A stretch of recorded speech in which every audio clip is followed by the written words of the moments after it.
Hello guys, welcome to this new video. जी हाँ दोस्तों, आपको ताज़ा तरीन और अहम तरीन खबर से आगाह करते चले। अमिताभ बच्चन शूटिंग के दौरान जख्मी। जी हाँ दोस्तों, इस वीडियो में आप तफसील जान पाएंगे। उससे पहले आपसे गुजारिश है कि अगर अभी तक मेरा चैनल सब्सक्राइब नहीं किया तो काइंडली मेरे चैनल को ज़रूर सब्सक्राइब करें और साथ ही दिए गए बेल के आइकन को ऑल के नोटिफिकेशन पर इनेबल कर दें ताकि तमाम तर वीडियोज़ आपको वक्त पर मिलती रहें। जी हाँ दोस्तों, आपको वीडियो की तफसील की जानब ले चलते हैं। आपको बताते चलें, अमिताभ बच्चन शूटिंग के दौरान ज़ख्मी हो गए, जिसकी वजह से पसली भी टूट गई है। आपको मज़ीद आगाह करते चलें, भारतीय मीडिया के मुताबिक 80 साल भारतीय अदाकार ने अपने मदाहों के हैदराबाद में फिल्म प्रोजेक्ट के एक्शन सीन की शूटिंग के दौरान वो ज़ख्मी हो गए और उनकी पसली भी टूट चुकी है।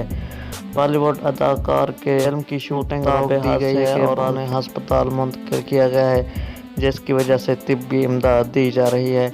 ये थी दोस्तों आपके लिए अफसोसनाक खबर। मुझे दीजिए इजाज़त, मिलते हैं नए वीडियो के साथ। Thanks for watching.